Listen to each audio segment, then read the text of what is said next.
The G1 continues to be a really good tournament this year with some really fun matches and a lot of upsets and unexpected twists and turns this year. What is up, everybody? Eric here from That's Wrestling. Thanks for tuning in to today's show. We're going to be covering the G1 night 7 and 8. So that's September 30th and October 1st. For the G1 of 2020. This is G1 30. So 30 G1s. That's pretty crazy at this point.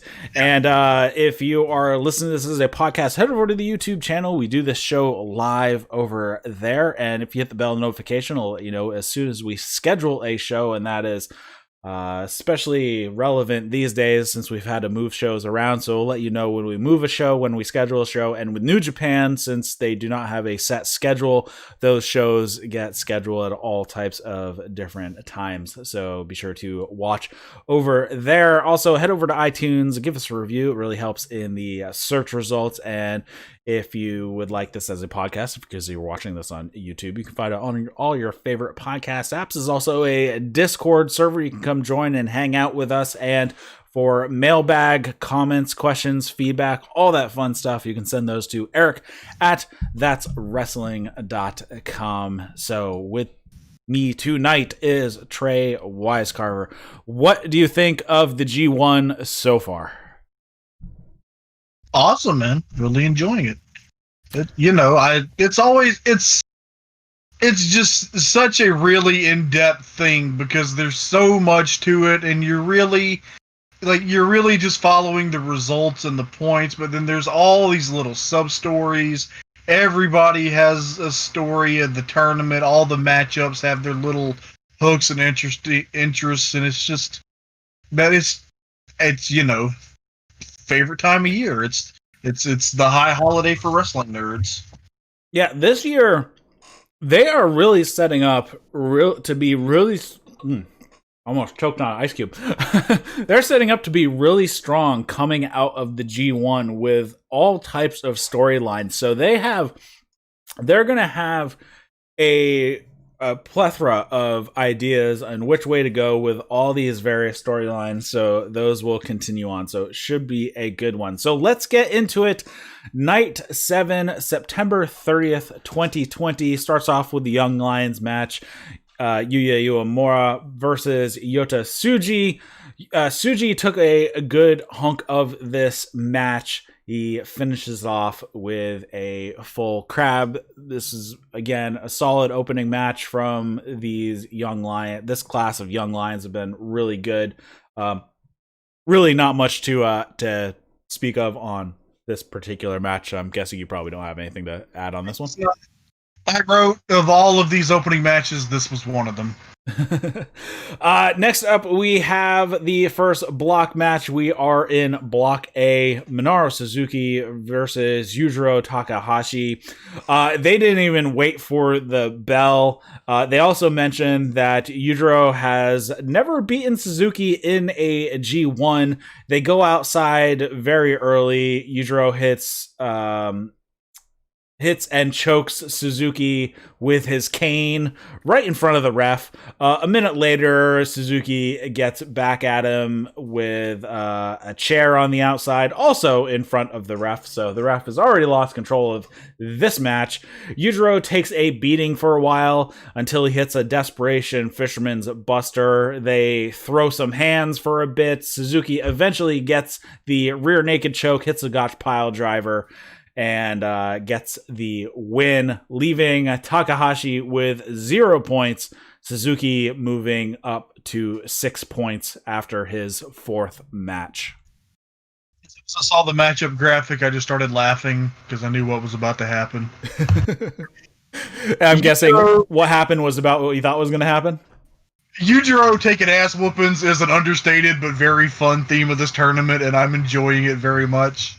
Yeah, I'm wondering what his one upset, if any, will come, because looking at the rest of this, everybody, it's like, nobody should lose to Yujiro.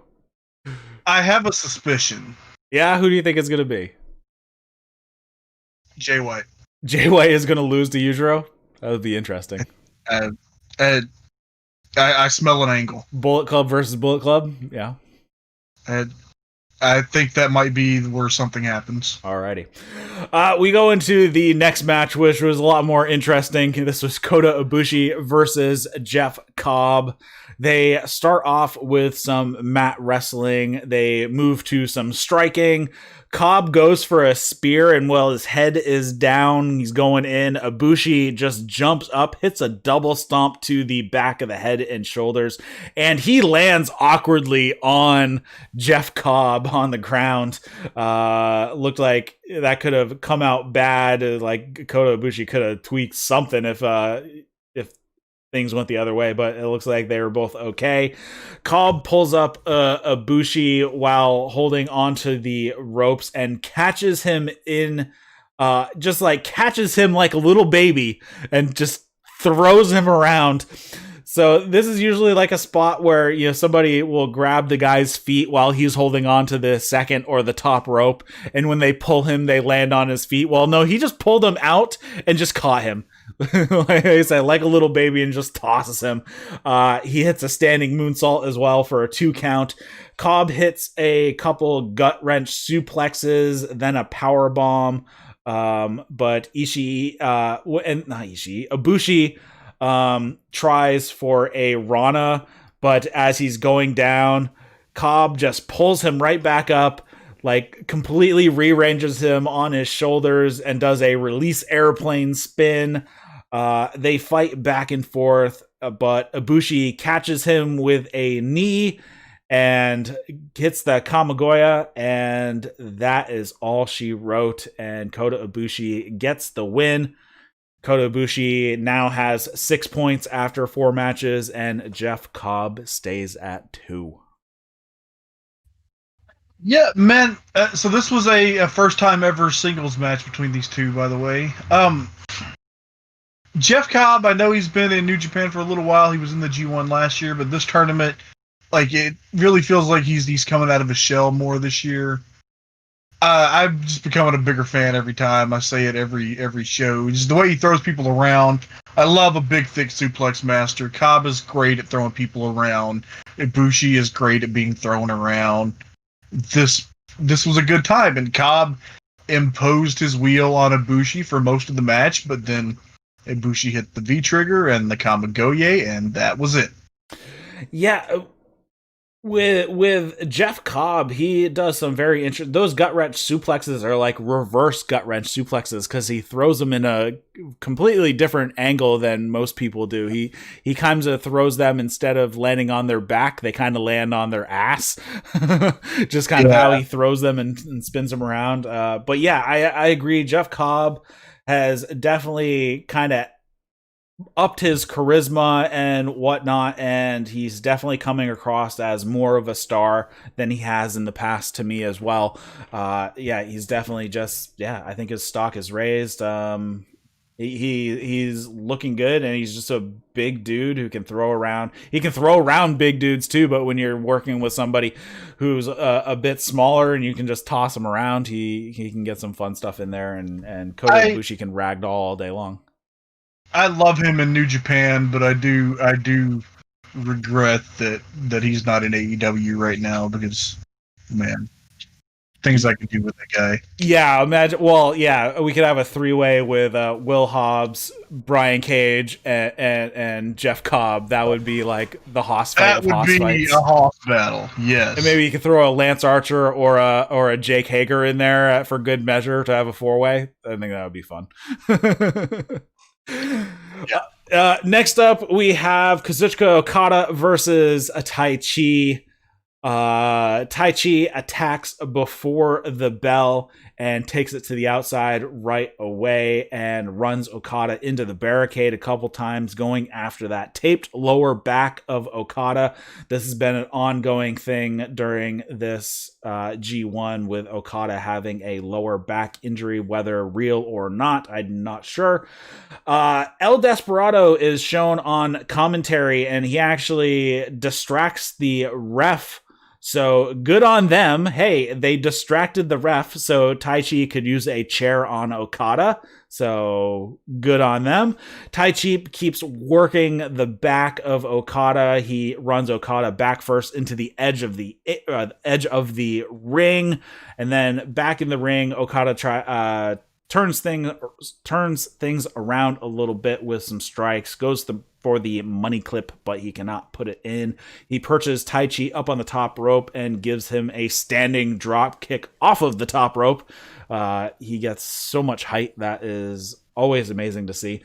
Taichi comes back. He starts going after the back again, puts Okada in a single leg crab for a bit. Okada hits the backpack neck breaker and turns things in his favor until Taichi hits a high kick and a buzzsaw kick that looked vicious as all hell. And Okada tries for the tombstone but can't get it. Tries to put on the money clip but eats a Saito suplex instead. So Taichi giving it to Okada quite a lot through this match. Okada does eventually end up hitting the tombstone and then puts on the money clip. They fight for position. Okada does a pull-in clothesline, and then he goes for a Rainmaker, but Taichi pulls the ref between them, and as the ref's back is turned, he kicks Okada right in the balls, goes for a pin, but Okada kicks out. Taichi hits Okada with a Rainmaker, for a 2 count. Okada escapes a Black Mephisto, puts on the money clip. Taichi throws him off. Okada gets it back in, and Okada gives Taichi a backbreaker while in the money clip, and then Taichi passes out. Okada wins by referee stoppage. Indeed. Yeah. This was good. I don't know. I still don't know about this money clip, and that's the story of the story. Okada's story of this tournament is we don't know about this money clip, but he won with it. He's won twice with the tournament, right? Who did he beat? Like Yujiro, and now he's beaten Taichi with it. Yeah. And he beat people in the J Cup. Yeah. Yeah. Oh yeah, the New Japan Cup. Yeah, he won all of his matches until the final with it, I think. But yeah, the low blow, and then Taichi got a near fall with the Gato clutch, which I raved about the Gato clutch last show, and Okada was not about to lose to the Gato clutch. I appreciated that. But yeah, fun match. Yeah, I thought this was again, Taichi has been having a pretty decent run in this G1. Yeah. He's been doing well. His matches do seem a little bit formulaic sometimes, though this time, like I pointed out, they distracted the ref before Taichi used a weapon. So good on them. It was pretty funny with El Desperado being on commentary and getting off commentary to make the distraction and then going back to commentary. But yeah, thought this was not too bad. Yeah. Next up, we have Will Ospreay versus Jay White. And oh boy, did we. Yes, this was a great match. The bell rings. Jay White hits the ground, rolls out of the ring right away. He powders the second it happens. Eventually, finally, they engage inside, and they have a striking exchange where White gets the worst of it. White keeps trying to escape to the outside until he gives Ospreay a suplex over the top rope to the floor, and then he goes to work on the outside, running Ospreay into the barricade a couple times, then back into the ring, puts on a single leg crab, so he's going to be attacking Ospreay's leg and back, it appears, and Ospreay turns things around with a kick, and then he hits a phenomenal forearm, and then Gato pulls White out of the way of a dive. Gato creates a distraction when Ospreay is going to get back into the ring, and White gives him a DDT as soon as he sticks his head through the ropes, then hits a blade buster for 2 count. and Ospreay has troubles with the knee at this point. It's starting to bother him. Ospreay springboards, but White pulls him out of the sky into a flatliner. They fight on the top rope at one point, and Ospreay does a springboard drop kick onto Jay White, who is sitting on the top rope. So that looked like it was not fun for Ospreay, because he was a mile in the air before he came crashing down to the mat. And this traps Jay White in the Tree of Woe. So Ospreay is going to do a coast to coast, but Goto gets Jay White out of the Tree of Woe. But then they both eat the Sasuke special on the outside for their troubles. Will Ospreay whacked his leg on the barricade when he did this. The barricades were in pretty tight to the ring on this show. They did not have much space to work with, because this was actually in Kurikan Hall. So trying to fill up that, they don't have much floor space before they hit the risers. So they can't have too much space with the especially with the COVID protocol. So they have the gates pulled in much closer than they normally would. So that looked like that was not fun. Back in the ring, Ospreay hits a springboard 450 splash for a 2 count. A little back and forth. White hits a Falcon Arrow. Ospreay hits a power bomb, then an Os Cutter for 2. Ospreay goes for Stormbreaker, and White hooks his legs to Red Shoe's legs, causing the ref to fall down. Goto comes in with the brass knuckles, but gets caught, and Ospreay drops him with a spinning elbow. White tries for a low blow, but Ospreay blocks it, hits a few kicks, and then Ospreay hits Stormbreaker and gets the win over Jay White. I thought this match was an excellent match, how it was laid out, and whenever Goto gets foiled is always a happy time for me. Yeah. The best part about Jay White getting the heat is that he's such a prick about it. It's so good. Oh, I hate him. He's awful. The knee work was good, but I think Ospreay's still doing a lot of flying on his comeback when he's supposed to be selling a knee injury. Hidden Blade, Stormbreaker, and Jay's first loss of the tournament. And as they pointed out, this is an important result because it keeps White from running away with the top spot in A block. Yeah, now it's like a 3-4-way tie at 6 points at the end of this night. So yeah, it's bunching up the crowd right there at the 6 point mark. But yeah, I thought this was a great match, and we have Ospreay picking up the victory and continuing on his run, and I still have no idea who's taking either block at this point. I think that's the point. My bracket is busted. I don't know. Next up, we have the main event of the evening, and they definitely structured this card because I don't think anyone would be able to go after this match anyway, so they put the right match in the headliner. And this is Ishii versus Shingo Takagi. And boy, was it. We have... It was, in fact, Tomohiro Ishii versus Shingo Takagi. We have... Ishii came in... I'm sorry. Ishii came in, he's 0-3, and just looking desperate. And I just knew that we were in for a fight. Yeah, Ishii, as soon as he gets into the ring, he just walks over to Shingo, starts bumping his chest, puffing himself up. They actually do split apart so they can actually start the match, and they go after it right away. They try tackles on each other. They hit a ton of strikes. They fight on the outside, throwing each other into the barricade. They hit each other with a zillion chops until Ishii gives Shingo a vertical suplex. They exchange a ton more strikes. Shingo hits a Noshigami and then a wheelbarrow suplex for a 2 count. Man, he just deadlifted Ishii for that wheelbarrow all the way around.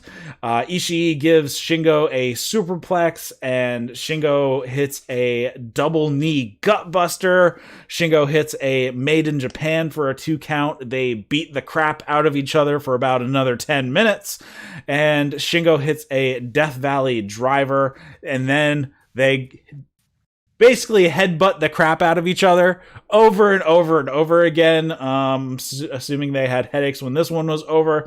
Then more forearms. Shingo hits a draping GTR, and then hits a pumping bomber for a 2 count. Shingo hits a snap DDT. That thing was so fast, that DDT that he hit. Ishii hits a swinging DDT to get out of a Last of the Dragon. And this is at the 25-minute mark when that happens. Ishii hits a massive lariat, hits the vertical brainbuster, gets the victory, his first win of the tournament. And like at the end of the Kota Ibushi match, while both of them are on the ground, they're still crawling at each other, trying to punch and slap each other, while the Young Lions are trying to pull them out of the ring and send them to the back. This match was excellent and went about 26, 27 minutes. It was 26 on the dot, according to my watch. This was a fight between two fighters who love to fight. It was beautiful.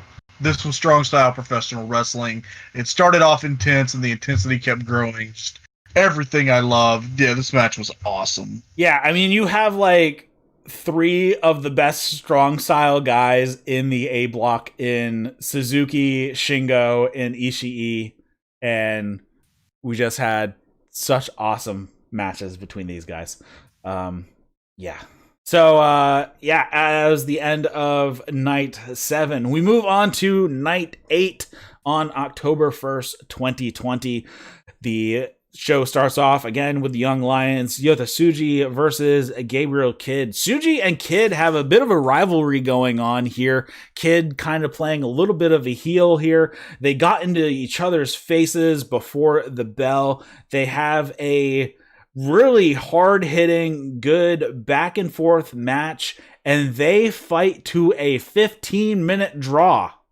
And after the draw, they pull a Kota Ibushi Ishii, and they continue slapping each other after the bell has rung. So now we have our first draw, and it's one of the Young Lions. Yeah, I was a little pithy in my commentary on the opening match from the last show, and I said it was just another one of these matches. This was on another level. They kicked it up a notch. Gabriel Kidd and Yota Tsuji. They fought hard. They fought to a draw. They kept fighting. It was delightful, man. Hell of a match here. So now I think I didn't write it down, but I'm playing this from memory. I believe Kevin Kelly said that now the points are 7 for Tsuji, 5 for Gabriel Kidd, and 4 for Uemora. And that's how the unofficial C block is standing at this point. The unofficial standings for the unofficial C block unofficially. Yep. And hopefully they get the thumb trophy sent over to Japan so they can give it to them. Next up, we have the first block match. We are... Uh-oh. You trying to talk? Oh man, you are glitching like crazy. So hopefully that clears up in a second. We have the first block match of the evening. We are doing a B block tonight, and it is Toriano versus Juice Robinson. And before the match starts, they are jaw-jacking, and Juice yells at Yano, "No bullshit, no bullshit, okay?" And Yano wants Juice to wear his brand new t-shirt, so he throws it over to Juice, and as he's starting to put on the t-shirt, Yano tries to roll him up for a 2 count, and then he sprays hand sanitizer in Juice's eyes, and gets rolls up for a 2 count. Juice goes to the outside, rinses his face off, and dumps water on his face, and then he dumps a bottle of hand sanitizer in Yano's eyes, and he blindly has to make it back into the ring to answer the 20 count. Yano eggs Juice on to come to the outside. Yano tapes his legs together up on the entranceway, and Juice has to bunny hop his way back into the ring to answer the 20 count. He hits a full Nelson bomb on Yano while his legs are still taped together, and then he frees himself while Yano is down. Yano turns the ref around, goes for a low blow, but Juice blocks it, hits a punch. Yano goes for a roll-up, but Juice just sits down into it and pins Yano. And Yano suffers his first loss. Yes, that's right. After 4 matches, this is his first loss of the tournament. And this brings Juice to 6 points after 4 matches. And Yano stays at 6 after 4 matches. And it looks like we might have just lost. Yeah. Hopefully we will get him. Oh, there we go. We are back. You were like, you kept warping out, and it would I would wait for a second, it would be fine, and then that time it just stopped working, so I disconnected and reconnected real quick. Yeah, alrighty. Yeah, my I haven't dropped a single frame according to OBS to YouTube, so my connection's definitely solid. So yeah, I think it's on my end, and I'm not sure why exactly. I think it's because I don't have a wired connection in my main computer. That could do it. All right, so Yano, Juice Robinson, what did you think about this? So we have Yano losing his first match, and Juice is up to 6 points. Juice is outraged at Yano trying to schoolboy him when he went to put the shirt on. You son of a bitch, you promised. Yeah. This was a comedy match. It was very funny. I enjoyed it. Yano, he's lost one, but he's still in the running. I don't think Juice got lucky here, but that Yano's a hard man to hold down. It's a long tournament to go. Yeah, I thought this was a match just how it needed to be, and I think it worked out pretty well. Next up, we have Hiroki Goto versus Zack Sabre Jr., and Hiroki Goto has his shoulder taped up, and I believe he is legitimately hurt at this point. I don't know exactly what is wrong with him. I forget what's legit injured with him, but I believe his next match on night 10 only went like 18 seconds. So, this one only went 4 minutes. Yeah. So his match, I think, with Yano went like 18 seconds or something. Which I haven't seen yet, but I believe it only went. Me neither. So I think he's legit injured here. Sabre goes after the heavily taped up shoulder, and Zack Sabre Jr. shoves down the ref. Not sure why that's not a DQ. When the ref is trying to separate them in the corner.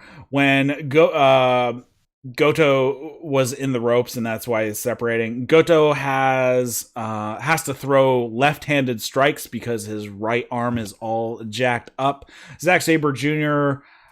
Keeps the pressure on, and then just pins Goto with the European clutch, and that's it. Zack moves to 4 points, and Goto just sits at 2. So yeah, it's funny that the Young Lions match finally went. They usually go like 8 minutes, and this one went 15. And then the first 2 tournament matches went less than 11 minutes combined. Yeah. So that was even mentioned by Kevin Kelly, because then they do the ring sanitizing after the third match, because they had 6 matches on the card, so they're halfway through. So I'm like, wow, this is really. And when I was fast forwarding through the intermission, because they switched to like basically a commercial break for 10 minutes. Yeah. It was only at like 49 minutes into the show, when usually it's like an hour and 10 minutes by the time we get to that point. So, but this show actually did go the normal about 2 hours and 20, 2 hours and 30 minutes, because the next 3 matches were all of decent length. So the first match after the break here, we have Yoshi-Hashi versus Hiroshi Tanahashi. And I mean, geez, you can't really go too wrong with a Tanahashi match. And lots of basic wrestling to start off the match. Tanahashi targets the arm, Yoshi-Hashi targets the knee, so they both kind of have game plans coming into this one. So after the basic wrestling, they move into more of a striking type of match for a little while. Tanahashi does his somersault senton off the second rope for a 2 count. Yoshi-Hashi at one point hits a running power bomb for a 2 count. And then Tanahashi straight jacket German with a bridge for a two count. Tanahashi goes for a high fly flow, but Yoshi-Hashi gets his knee. There's too many Hashis in this match. Yoshi-Hashi gets his knees up. They stand and trade for a little bit. Yoshi-Hashi hits a running lariat that just looked brutal for a 2 count, and is immediately, once he kicked out, he puts on the butterfly lock. Tanahashi eventually escapes, but ends up eating a backstabber. Yoshi-Hashi goes for karma, but Tanahashi turns it into a twist and shout. Yoshi-Hashi hits a double knees for a 2 count, hits a delayed suplex for a 2 count. Then Tanahashi hits aces high, then a high fly flow, and he gets the 3 count. Indeed he did. I thought this was a really good match. Yoshi-Hashi has been having his best string of matches that I have seen him have in a long time. Yeah, Yoshi-Hashi has risen and Tanahashi has fallen, so this was a competitive match. They had a strong and enjoyable match. Yoshi-Hashi put a really strong effort, but, there are still ranks, and it's still... it's closer than it used to be, but it took 1840 for Tanahashi to put Yoshi-Hashi away, but he did. But yeah, very strong match between these two. Yeah, so that puts Tanahashi at 4 points after 4 matches, and Yoshi-Hashi sits at 2 points after his 4 matches. But yeah, this was a solid match from both guys, and I thought that was smart how they worked it. They kind of had segments of the match. They started off with the basic wrestling, then went into more of a striking match for a while, and then kind of finished it off with their bigger moves. It was just a good build from basic to the end of the match, kind of rising the whole time, and no really dull points or down points. So just your perfectly basically structured match, and that works, and just classic how it always works. Next up, we have Bullet Club versus Bullet Club.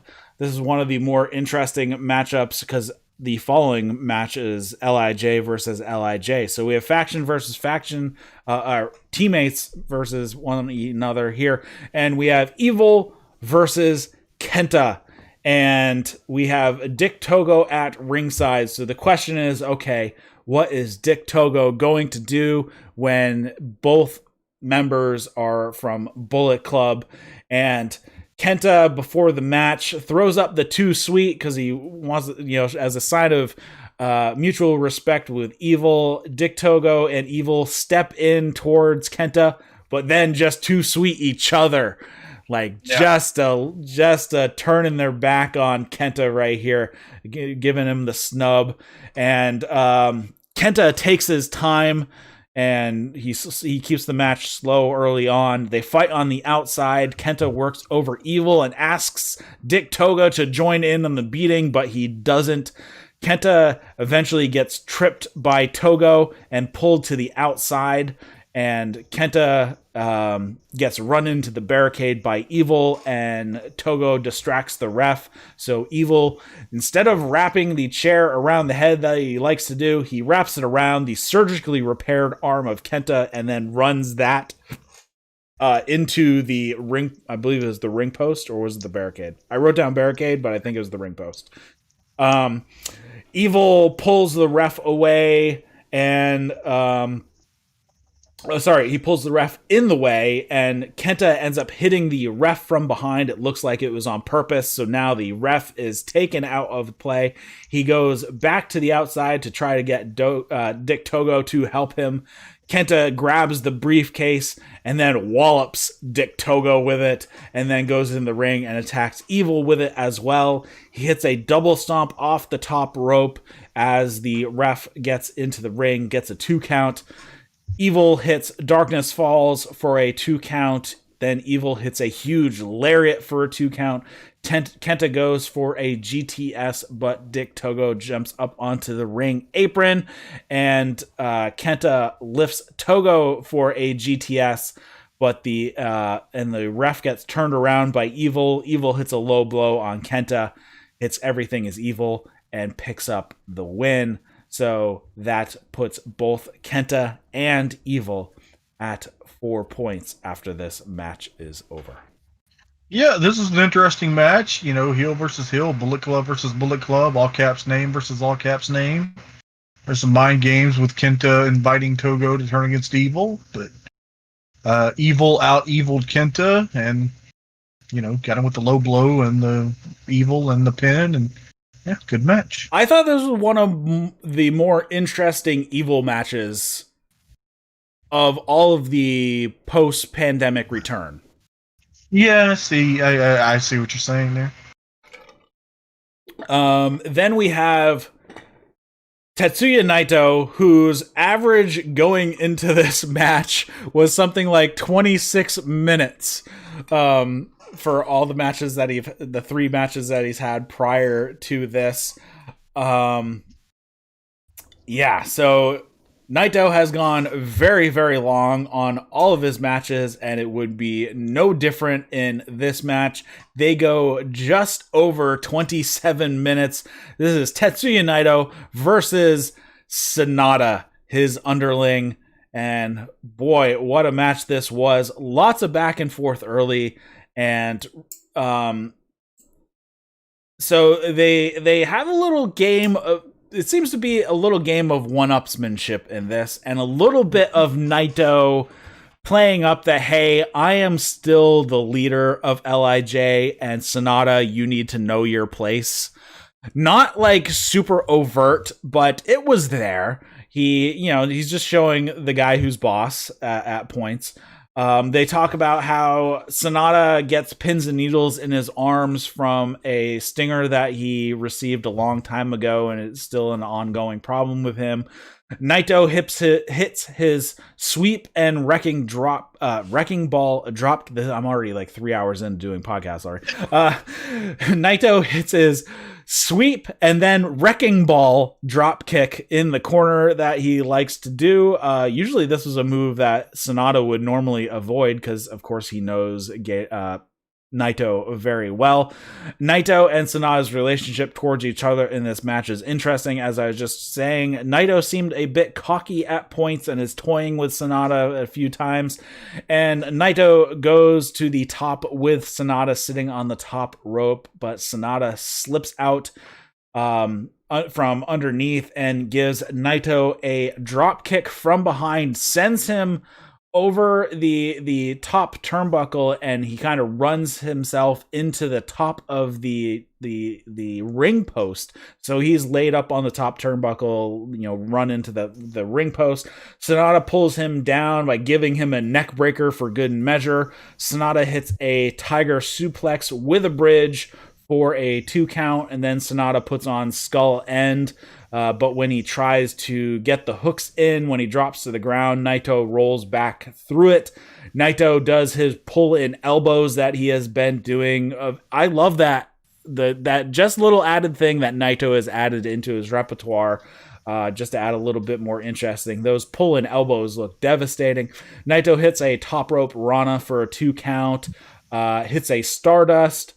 Naito hits a reverse DDT, then goes for a Destino. Naito turns the Destino into a TKO at the 20-minute mark, and they have a double down here. When they start standing up, they start throwing hands, and then Sanada does a moonsault into the skull and gets the hooks in, and they fight for position. Sanada pulls it back into the middle of the ring, but Sanada lets go of it when it looks like Naito is about out, and he goes up to the moonsault, but Naito rolls out of the way. This is one spot that bugs me when Sanada does it.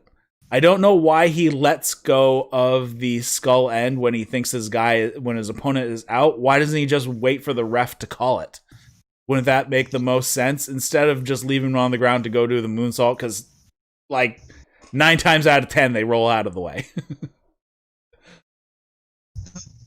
That 1 time out of 10 just makes it so worth it.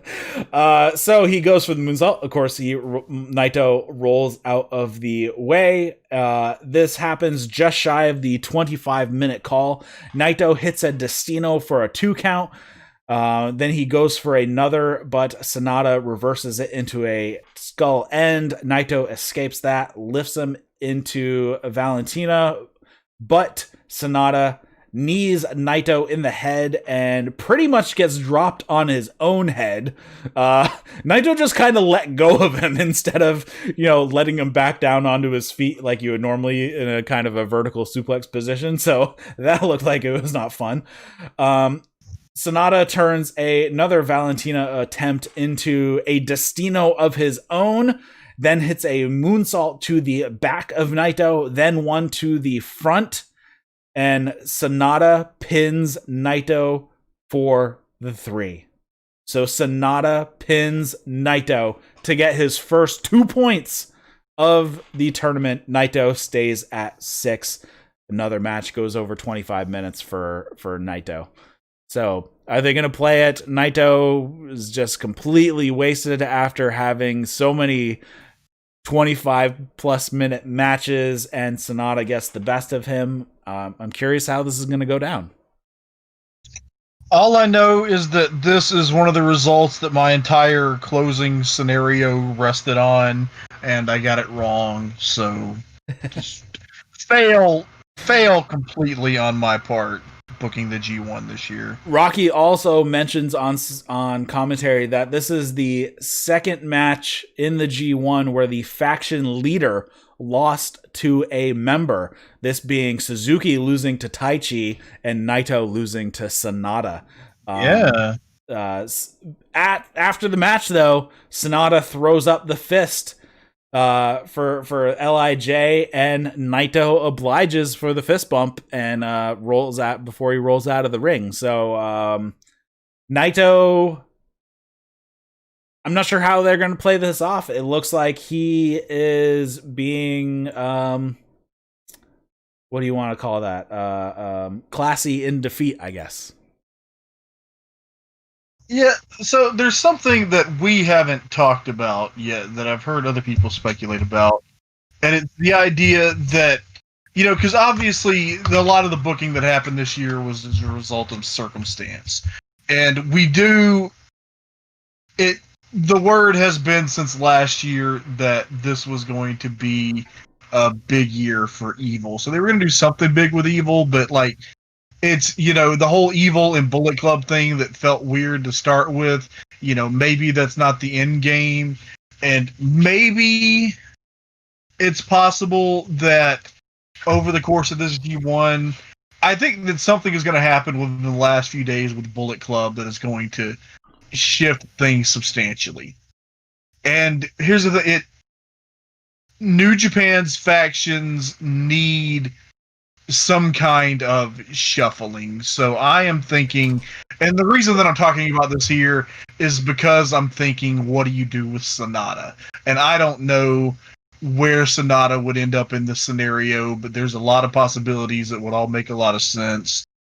But I think that soon, between now and January 4th, there is going to be some major reshuffling of the factions in New Japan, and I think that Evil and Sanada will be involved. I think Naito will be in the story, though his affiliation is not going to change. But I think that there is going to be some kind of big shuffle in the factions coming up.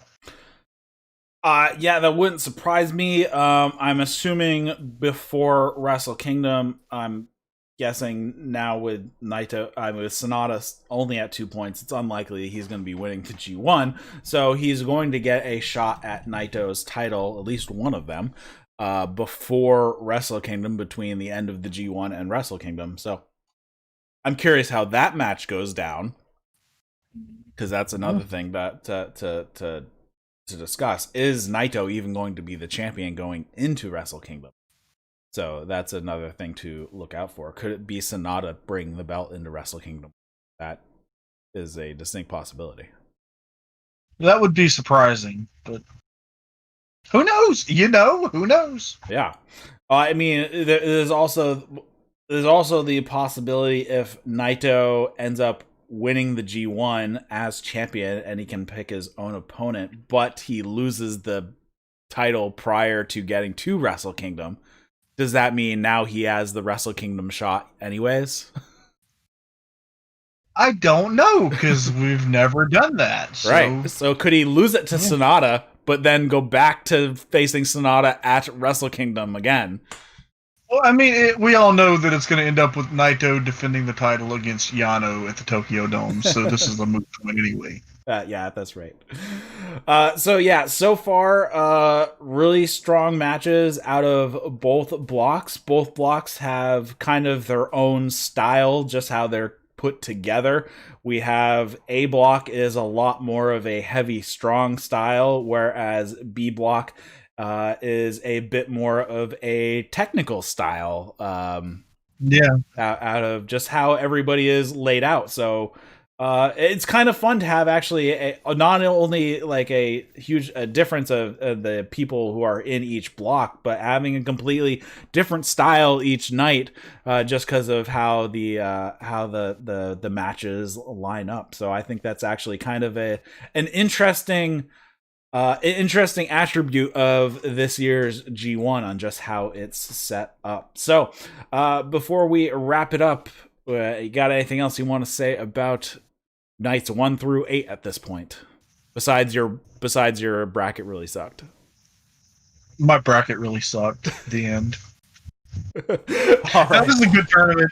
Good tournament. You know, we've talked about it where kind of this tournament is going to be in the grand scheme of wrestling history. This is, you know, I'm having a pleasant September and October watching it. So there you go. Yeah, it's coming out pretty good. So we're going to wrap it up here. Stay tuned to the YouTube channel. Hopefully we will get another G1 show soon. Just stay tuned to that, and it'll let you know when we schedule it. We don't know the exact time and date at this point, but we will get there fast. If you're listening to this before Saturday the 10th, at 7 p.m., we're going to be doing an AEW year in review roundtable. I'm going to have 3 or 4 other co-hosts, and we're gonna be talking about AEW and how everything's gone down in their first year of TV. So be sure to check that out. Head over to iTunes, give us a review. It really helps out in the search results.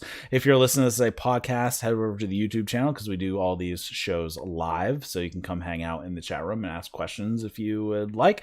Mailbag questions you can send in to Eric at thatswrestling.com. There's also a Discord in the show notes and the description of the video, so you can come hang out and chat with us there. So that is it for tonight for covering the G1 of night 7 and 8. For Trey Wisecarver, my name is Eric LaRoche, and you've been watching and listening to That's Wrestling. See you later, guys. Bye, y'all.